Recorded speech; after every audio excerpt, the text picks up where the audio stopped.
3.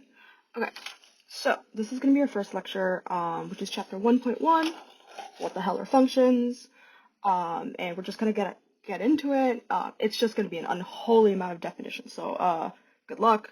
I also know that because I'm recording over Zoom and voicing over, you don't see my face, and sometimes you're just staring at like a boring screen. So what I'm going to do is, while I'm yapping, I'll do it a little bit. All right, cool. So the first definition I'm going to give you guys is definition 1. Oopsies. Definition 1. What is a relation? And all of this will be posted on Canvas. These are my lecture notes as well. Okay.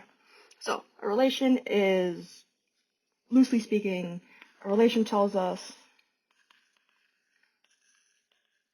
the connection or a connection between two sets. I'm going to trust that you guys know what a set is. And relations will also tell us the connection between the elements of both sets as well.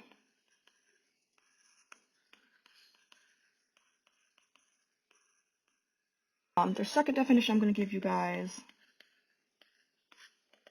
is what a domain is. And the domain is the set of inputs for some relation. Ooh, that's not how you spell relation. There we go. And definition 3, the codomain is the set of all possible outputs. So it's important that we note that it's all possible outputs and not all outputs that we actually achieve. We'll get to why in a hot second. Okay. Again, just gonna throw a bunch of definitions at y'all, and we'll put it to work in a second. Definition 4? I also know that I'm going really fast. A big reason is because I'm just yapping at y'all about definitions. Feel free to pause it, rerun it, you'll be alright. Definition 4 is the range, which is the set of all actual or achieved outputs of a relation. So what we can say is that the range is a subset of the codomain. And that's important for later. And the last definition I'm going to throw at y'all, 5 I think, is functions. And the reason why we want to do this with all of these is so that when I'm yapping at you guys know what I'm on about. A function is a relation in which every input spits out a unique output. Which for some of us, we will have heard that as passing the vertical line test. Okay. So, what I'm going to do is I'm going to give you guys some examples and some non-examples, and it's going to be great. Okay, I highly recommend you guys work these out along with me. Okay. So, example 1. Y is equal to 2x, right? So for example, when x is equal to 1, y is equal to 2. When x is equal to 10, y is equal to 20, so on and so forth. Okay. Another example is, that's 2, is y is equal to 3x plus 1. Again, same idea. When x is equal to 7, y is equal to 22. When x is equal to 10, y is equal to 31, so on and so forth. Okay, so I goofed up my non-example, so I'm going to have to redo it real quick. So a non-example is going to be as follows. You have y squared is equal to x, which is technically distinct from y is equal to root x, right? And so I'll show you guys why that behaves that way in a hot second. So for example, let's say you say let's call it x is equal to 49, right? Well, that means that y squared is equal to 49. But that means that y is equal to both positive and negative 7, right? So what that gives you is 49 maps to negative 7 as well as positive 7, right? Similarly, you say x is equal to, let's say, 36, which gives y squared is equal to 36, which means that 36 maps to negative 6 and positive 6. And both of these equal y, right? And when you do that, what you end up with is this doodad over here, which is a sideways parabola. You'll see why it's problematic in a minute. And let's say that this is x is equal to 36, this is positive 6, and this is negative 6, right? So you have 36 comma negative 6 and 36 comma positive 6. And let's say this is 49. You have 49 comma 7 and 49 comma negative 7. And for those of you who might remember the vertical line test, you'll see, oh look, this doesn't pass the vertical line test. These two get mapped to different areas, to different y values. Okay. Oh, important note. Outputs do not need to come from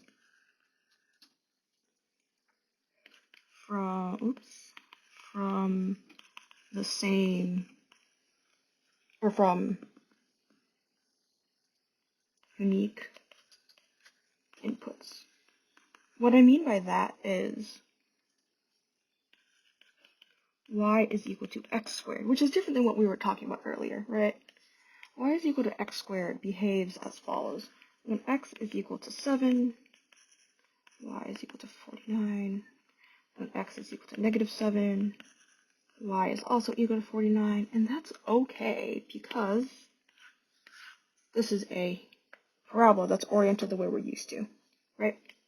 This does end up passing the vertical line test, just not the horizontal. But that's okay. All right. Okay. So this is technically not in your textbook in any meaningful way, but I think it's important to talk about. I think you guys covered this in pre-calc. So this is going to be definition 6, which is what we call one-to-one or injective. Okay. A relation is 1-to-1 if and only if. That's what that means. If and only if. Right? So A implies B and B implies A. Alright? Both are true. Concurrently. If every input has a unique input. Okay. So what that means is it passes the horizontal line test. Okay. Like we discussed earlier. You can have something like y is equal to root x. That's okay, because this guy should look like this. Looks like that, and everything's all fine and dandy. Okay. On the other hand, right, if you have non-example y squared is equal to x. Do you guys remember how the whole like, oh, well, the square root of like 16 could be positive or negative, or yeah, so on and so forth, and we talk about canonical roots and whatever, right? When you have it written like this, what you're asserting is not only the top half, which is what we drew here,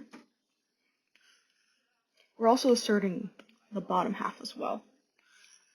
And once you have that, it's very clear to see we don't pass the vertical line test. Okay.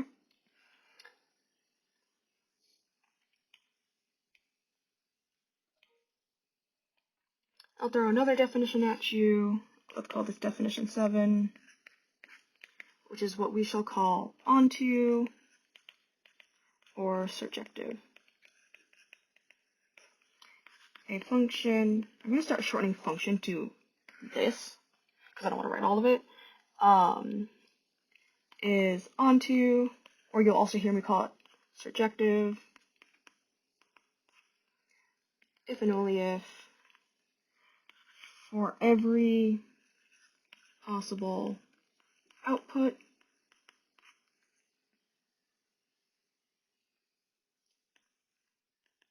it is actually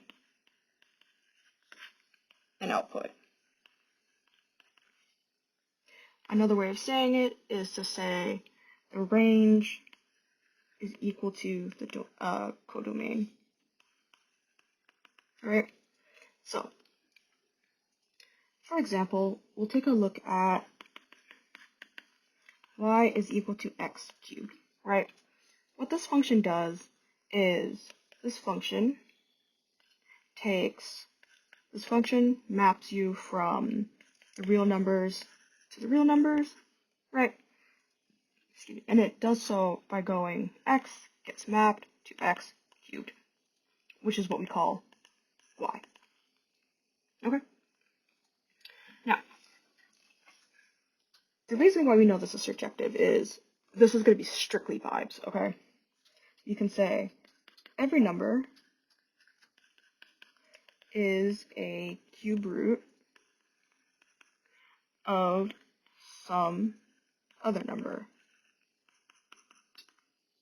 Again, just straight vibes out here, okay?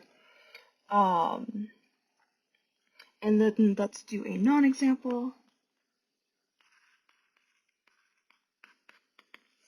And we will call this y is equal to sine of x, right?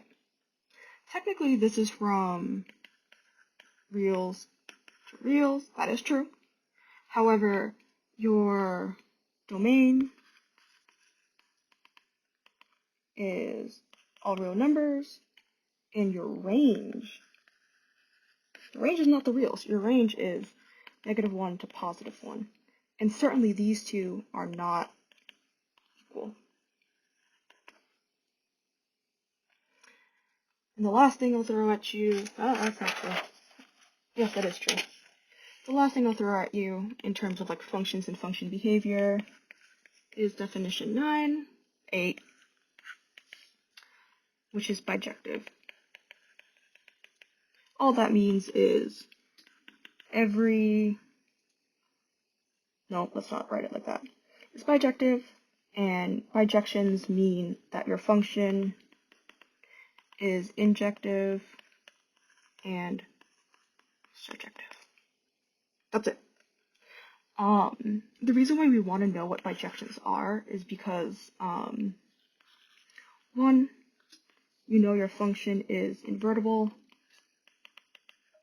which loosely speaking means that if you know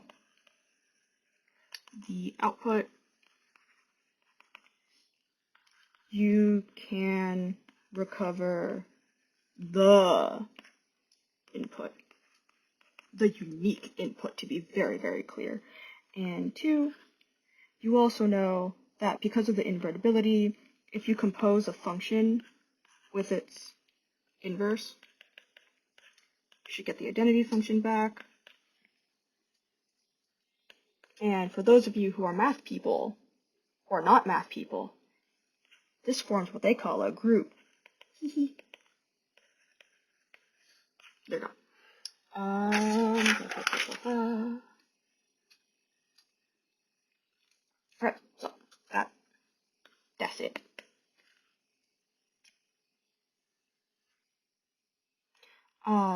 for working out purposes, what I'll have you guys do is identify the following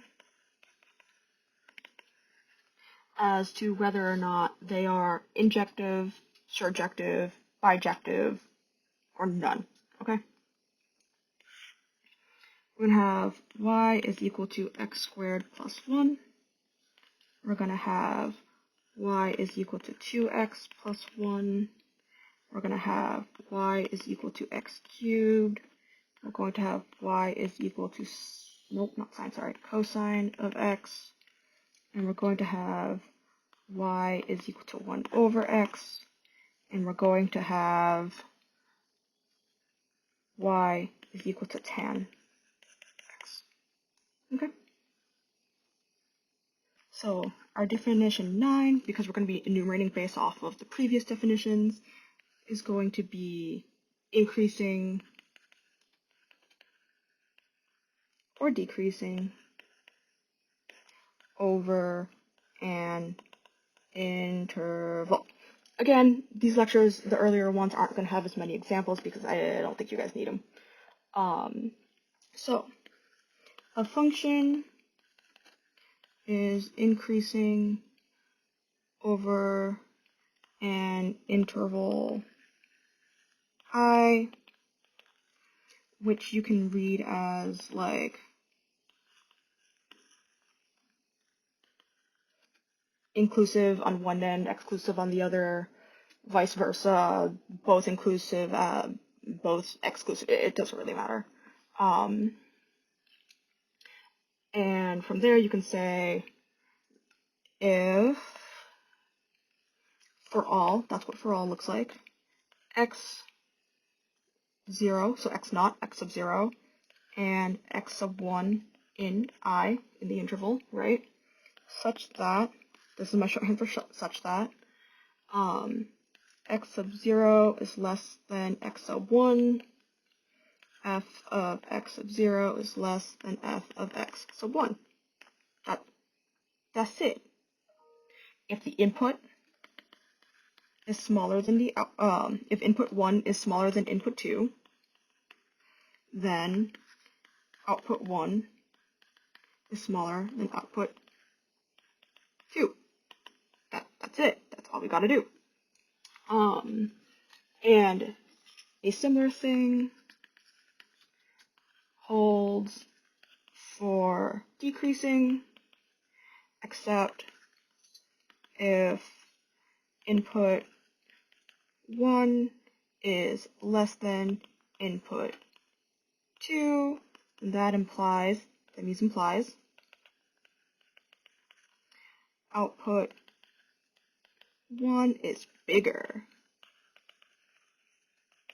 than output 2. Should all be very, very intuitive. Definition 10, not as important, but the nuance I think is worth mentioning is monotonic increasing and decreasing. Monotonic, that's how you spell it, or decreasing. Again, same setup, same vibes as definition 9, interval, yada yada, except you have monotonic increasing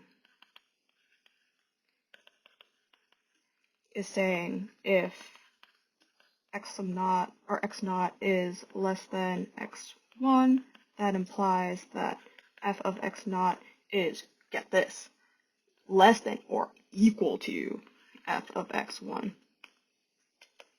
The literal only difference is that tiny little equal sign, okay? Same thing holds for monotonically decreasing. So if you have x naught is less than x1, you have f of x naught is greater than or equal to f of x1. Sick. Another way of looking at it is to say monotonically increasing is strictly not decreasing. So you can stay stagnant, or you can move up, stagnant, but you certainly can't go back down. And similarly for monotonically decreasing, you have strictly not increasing. It's kind of like saying, like employed versus unemployed, right? Unemployed. If you are employed, you're definitely not unemployed, but you could still be a student either way. Mysterious third option, if you will. Okay.